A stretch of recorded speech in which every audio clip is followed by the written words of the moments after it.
with Kafka's life stems from? What animates his countless biographies? We want to know what made Kafka Kafka. But while the cultural environment, historical context, and personal experience that shaped his life did influence Kafka's writing in myriad ways, as we shall see in the pages that follow, there is also another part to this story, a part that does not get told nearly as often. To understand how Kafka became Kafka, we cannot stop in 1924, the year of his death, where most biographies end. To gain the status he eventually gained, Kafka needed readers. Readers who would share Brod's belief in his extraordinary gifts. Almost all these readers only got their hands on his books after his death, many in translation. How did it happen? Who were some of those readers, and how did they impact his literary fame? Why have Kafka's writings resonated with so many people in so many places at so many points in time? Why do we keep reading him today? And what might we learn about literature and about ourselves, the species that cares so much about it, by telling Kafka's story in this way, through the stories of his readers around the world over the past century?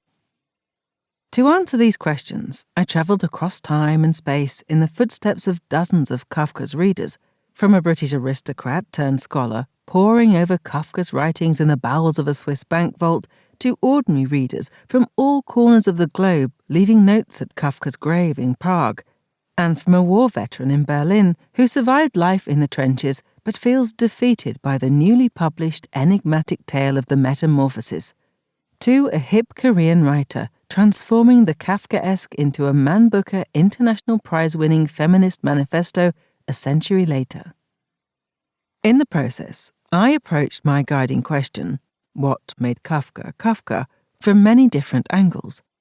For one thing, it has certainly helped that he was a well-educated European man who wrote in German, a language with many speakers and much cultural prestige.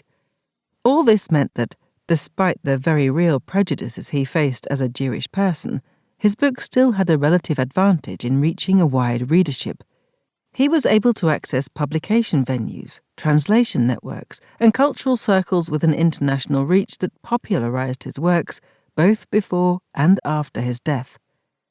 Many examples of such technologies of recognition, to use literary theorist Xu Meixi's term, were at work during Kafka's life and afterlife, and are discussed in the chapters to come. But many other well-educated European German-speaking men produced copious amounts of writing over the centuries too, and yet never achieved the kind of global recognition that Kafka did. Some of this was due to sheer serendipity. In chapters 1 and 2, I recount the story of Kafka's various manuscripts. Some were burnt, lost, or confiscated. Others nearly burnt, lost, or confiscated. The fate of those papers was often down to the decisions and actions of individuals. Other kinds of serendipity were at play too. The name Kafka, with its brevity, pleasing symmetry, and ease of pronunciation in many languages, not to mention a rather attractive meaning in Czech, turned out to be an unexpected marketing boon at various points in Kafka's lifetime and beyond, as we shall see in chapters 3 and 5. His name has even given rise to a popular adjective, used everywhere from back cover blurbs of innumerable literary fiction books to the pages of the Daily Mail, examples of which are discussed in chapter 4 and sprinkled throughout the book. But what about the intrinsic aesthetic value of his works, you might ask at this point? It was important, of course, but perhaps not exactly in the way one might expect. As we shall see, many of Kafka's early readers, even highly skilled literary critics and well-educated German-speaking Jews who shared much of Kafka's background, were puzzled by his works. Some found them difficult and frustrating. Others compared them to books by contemporary authors, many of whom are today almost entirely forgotten. Given this context, it would be difficult to claim that Kafka's works heralded the arrival of an absolutely novel, objectively unique, and universally compelling literary quality. And yet, over time, as the literature of the early 20th century